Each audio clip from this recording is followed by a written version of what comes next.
බෞද්ධ පරිසරයක හැදුන කෙනෙක් නම් මෛත්‍රී භාවනාව කිව්ව ගමන් අපි ඉස්කෝලේ යන කාලේ ඉඳන් පුරුදු කරගෙන ආව දේ තමයි මතක් වෙන්නේ.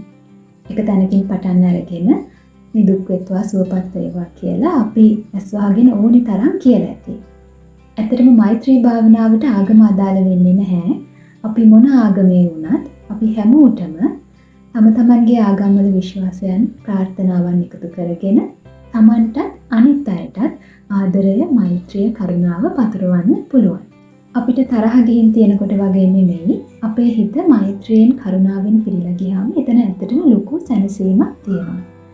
හැබැයි දැන් මේ වගේ සැනසීමක් ලැබෙන භාවනාවක් අපි පොඩි කාලේ ඉඳන් පුරුදු කරලා අපි අතර එච්චර ජනප්‍රිය වෙලා නැත්තේ ඇයි කියන ප්‍රශ්නේ එනවා. අපි එක එක්කෙනා මතක් කරගෙන සුවපත් වේවා කියලා කිව්වට ඒක ඇත්තටම අපිට ෆීල් වුණාද? ඒවා ඇත්තටම අපේ හදවතින්ම ආවද? ඉතින් ඒ නිසා අද අපි මේ මෛත්‍රී භාවනාව බොහොම සරලව නමුත් ප්‍රායෝගික විදියට අපිට ඇත්තටම හදවතට දැනෙන විදිහට කරන්නේ කොහොමද කියලා කතා කරමු. මුලින්ම භාවනා කරන්න සුදුසු වෙලාවක් තෝරගන්න. රෑ නිදා ගන්න යන්න කලින් එහෙම නැත්නම් උදේ පාන්දර 3ට වගේ ඉර නගින වෙලාවට භාවනා කරන්න පුළුවන් නම් ගොඩක් හොඳයි. ඒ නැතත් දවසේ Tamanට බාධාවක් නොවන නිදහස් වෙලාවක් තෝරගන්න. ඊළඟට එරමිනිය ගොතාගෙන හරි නැත්නම් Tamanට පහසු ඉරියව්වකින් වාඩි වෙන්න. මෙතනදී මේ කොන්ද කෙලින් තියනවා නම් ගොඩක් හොඳයි. එතකොට මේ දේවල් ඕනිම භාවනාවකට පොදු මූලික දේවල් නිසා මම ඒ ගැන වැඩි කතා කරන්න යන්නේ නැහැ. භාවනාව පටන් ගන්න කලින් හිත ටිකක් සංසුන් වෙන්න අපිට අවට ශබ්දවලට, ඇඟට දැනෙන සංවේදන වලට අවධානය දෙන්න පුළුවන්. රැට එහෙම භාවනා කරනවා නම් රැයයන්ගේ සද්ද, ගෙම්බු කෑ ගන්න සද්ද එහෙම ලස්සනට ඇහෙන්න ගන්නවා. මේක ටිකක් පුරුදු වෙනකොට හිත එහෙම යන්නේක අඩු වෙලා මේ ගස්වල කොළ පවා බොහොම සියුම් විදිහට ගැටෙන හඬත් හරි ලස්සනට ඇහෙන්න ගන්නවා. ඉතින් මේ විදිහට අපිට ශබ්දවලට Tamanගේ ඇඟට දැනෙන දේවල් වලට අවධානය දෙන්නේ නැත්නම් කැමති නම් Tamanගේ මේ වැටෙන හුස්මට හිත තියන්න පුළුවන්. මේ වගේ දේවල් වලින් හිත ටිකක් සෙටල් වුණාම අපිට භාවනාව පටන් ගන්න පුළුවන්.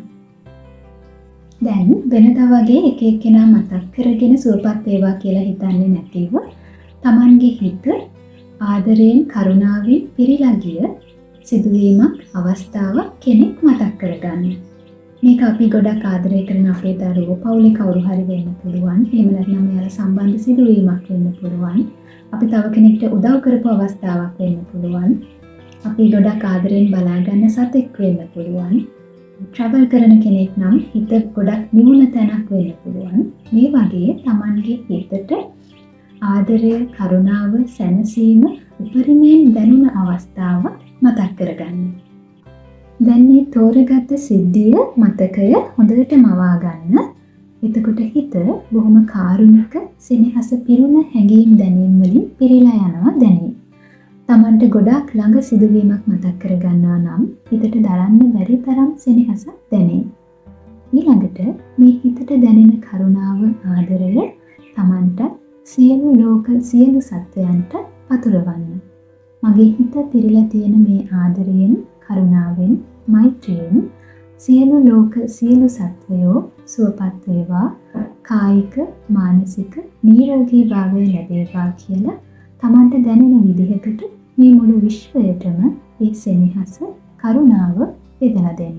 මේ විදිහට හිතේ ගොඩනැගුණ සෙනෙහස Tamanට දැනෙන විදිහකට මේ මුළු විශ්වයටම පතුරවන්න පුළුවන්.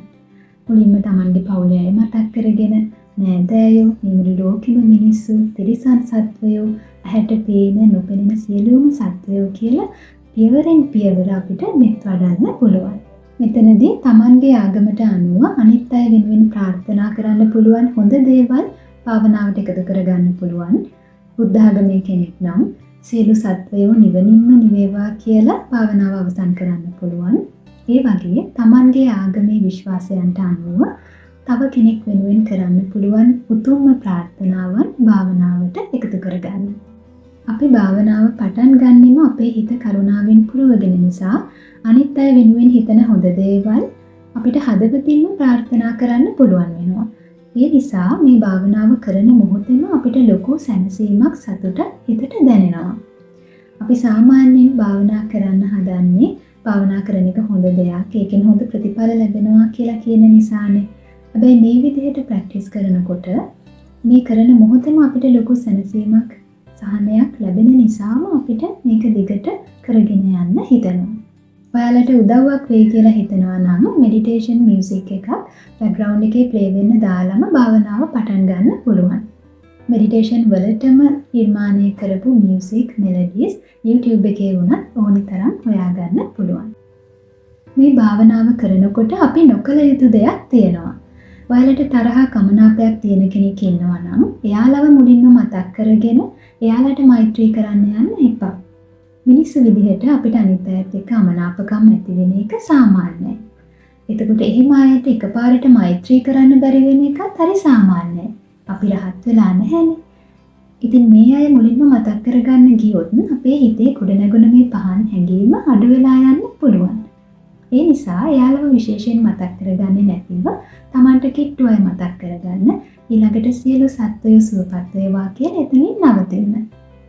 හැබැයි මේ භාවනාව ටික දවසක් පුරුදු කරගෙන යනකොට ඔයාලට තේරෙයි මේ තරහා කමනාපයක් තියන අය පවා විශේෂයෙන් මතක් කරලම වුණත් අපිට එයාලට මෙත් වඩන්න පුළුවන් තැනක් වෙනවා. ඇත්තටම මේ භාවනාව පුරුදු වෙද්දී අපිට තරහා අයද නැති අයද කියලා වෙනසක් නැහැ. හැමෝටම අපේ හදවතින්ම එන යහපත් ප්‍රාර්ථනාවන් එකතු කරන්න පුළුවන් වෙනවා. ඒ වගේම ඔයාලට මේ භාවනාව පුරුදු කරගෙන යනකොට දැනෙයි වෙනදා වගේ අපිට තරහා දුක හිතට එනවා. හැබැයි ඉස්සර තරම් ඒ තරහ හිතට කාවදින්නේ නැහැ කියලා.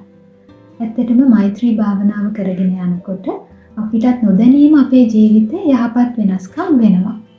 ඉතින් අද අපි මේ කතා කළේ බොහොම සරල නමුත් ප්‍රායෝගිකව අපිට කරන්න පුළුවන් භාවනා ක්‍රමයක් ගැන. Tamanගේ හිත ගැන, ජීවිතය ගැන අවබෝධය වැඩි කරගෙන, අවදේශකවරුන්ගේ මඟ පෙන්වීමත් ඇතිව මේ සරල භාවනා ක්‍රමම බොහොම ගැඹුරට කරගෙන යන්න පුළුවන්. එහෙමනම් අද අපි මේ වීඩියෝ එක මෙතනින් අවසන් කරමු. ඔයාලා හැමෝටම සුබ දවසක්.